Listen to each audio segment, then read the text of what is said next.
Oke, assalamualaikum warahmatullahi wabarakatuh. Selamat siang, berjumpa kembali dengan saya WDLM dalam podcast Inspirasi.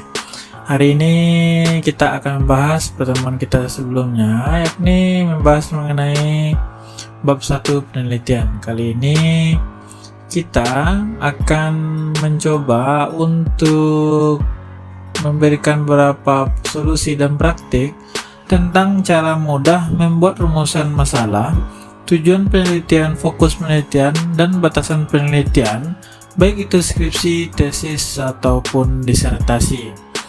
Namun sebelum saya lebih lanjut untuk membahas hal itu, silahkan di like, di komen, serta di subscribe YouTube channel ini sehingga memberikan manfaat untuk kita semua. Terima kasih.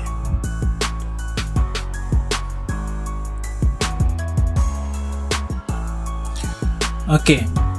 Kali ini kita akan menguraikan apa saja permasalahan penelitian, mengidentifikasi dan merumuskannya, serta menjelaskan sebagian dasar sehingga kita bisa memudahkan untuk menetapkan tujuan suatu penelitian. Karena ini adalah suatu proses yang sangat penting dalam sebuah penelitian, maka jika kita tidak bisa menerapkan atau menetapkan sebuah rumusan masalah, berarti kita tidak bisa melanjutkan apa yang namanya sebuah penelitian. Perumusan masalah merupakan suatu tahap di antara sejumlah tahap penelitian yang memiliki kedudukan yang sangat penting.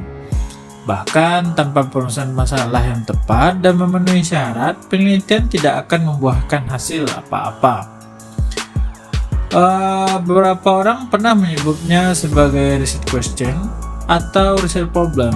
Namun yang jelas, apapun bahasanya, rumusan masalah ini tujuannya adalah untuk mempertanyakan suatu fenomena atau suatu masalah yang memang kita angkat pada bagian latar belakang yang sudah kita siapkan, sehingga bisa kita temukan bentuk kesenjangan yang hadir dalam fenomena yang sudah kita upayakan pada bagian latar belakang, sehingga dengan kata lain mereka akan berusaha untuk melihat kedudukan suatu fenomena tersebut sebagai suatu langkah awal untuk kita bisa menentukan tujuan atau masalah dalam penelitian kita tersebut.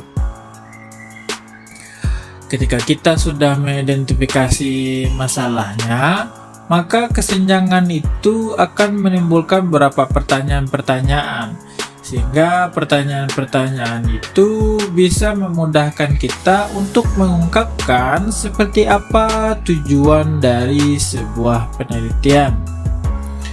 Sebuah tujuan penelitian biasanya akan memudahkan kita untuk kembali mereview, menemukan berbagai macam masalah dari sebuah penelitian.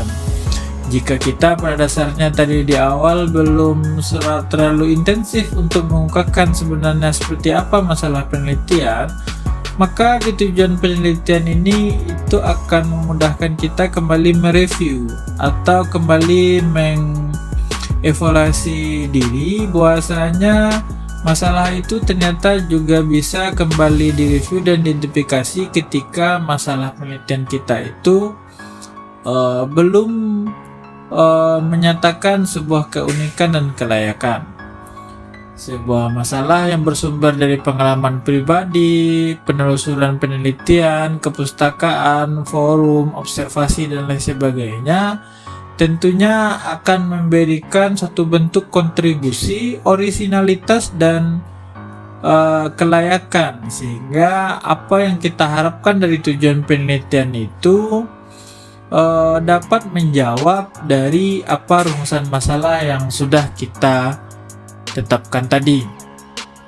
Sehingga biasanya kalau kita dalam menulis tujuan penelitian itu, dia akan bersifat deklaratif yang menyatakan bahwasanya penelitian ini bertujuan untuk, penelitian ini diharapkan mencapai suatu bentuk hasil yang diharapkan seperti itu dan lain sebagainya. Sehingga tujuan penelitian itu secara tidak langsung harus sebuah pernyataan yang jelas dan tegas. Karena pada dasarnya ketika kita sudah menjalankan atau menunjukkan sebuah tujuan penelitian, maka kita akan lebih mudah untuk menemukan atau memfokuskan suatu batasan atau suatu fokus sebuah penelitian. Dengan kata lain, ketika kita sudah memfokuskan suatu penelitian, maka akan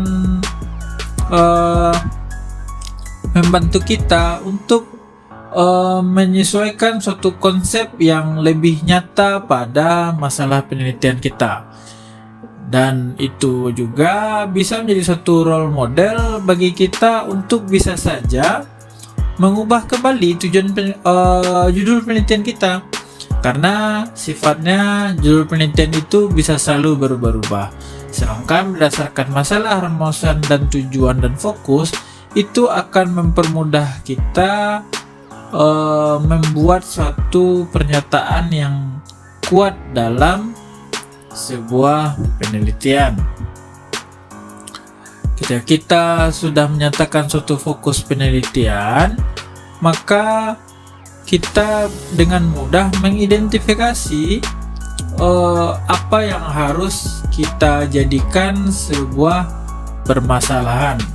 Sebab jika kita sudah menemukan suatu objek sebagai masalah penelitian, maka dengan mudah kita akan melihat beberapa variabel dari fokus-fokus yang akan kita tetapkan. Dan itu jugalah yang nanti memudahkan kita membatasi sejauh mana penelitian kita. Karena pada dasarnya fokus dan batasan itu adalah suatu pernyataan dari sifat deklaratif yang menyatakan bahwasanya penelitian kita ini tidak akan pergi kemana-mana. Maksudnya dia akan terfokus pada objek yang diteliti dan membatasi dari pengembangan dari apa yang kita teliti. Karena pada dasarnya pada bagian fokus dan batasan itu akan membantu kita nantinya ketika menulis bab 2 untuk mengembangkan suatu kerangka konseptual, sehingga juga bisa mengembangkan desain penelitian dan bisa juga akan membantu kita untuk mengungkapkan suatu permasalahan yang mungkin akan membantu kita untuk mengembangkan penelitian itu seperti apa ke depannya. Jadi oleh sebab itu, asumsi-asumsi yang kita hadirkan dalam bab 1 ini akan membantu kita untuk memudahkan kita dalam menulis bab 1 penelitian. Jadi secara sederhana kita jelaskan bahwa titik acuan yang harus kita lakukan dalam menulis bab 1 itu adalah mengungkapkan dasar masalah penelitian, tujuan penelitian, rumusan masalah penelitian, tujuan penelitian, fokus dan batasan dari sebuah penelitian. Jadi untuk kamu yang mau membuat bab 1 untuk baru mulailah dari hal-hal dasar untuk menemukan sebuah masalah, menemukan sebuah rumusan masalah, jadi masalah yang kita bahas, menyatakan pernyataan keunikan kelayakan pada sebuah masalah penelitian, tujuan, fokus, dan batasan penelitian, seperti itu. Demikianlah podcast Ruang Inspirasi pada hari ini. Saya WDRM, jangan lupa di like, komen, serta di subscribe YouTube channel ini sehingga dapat bermanfaat bagi kita semua. Saya pamit. Assalamualaikum warahmatullahi wabarakatuh.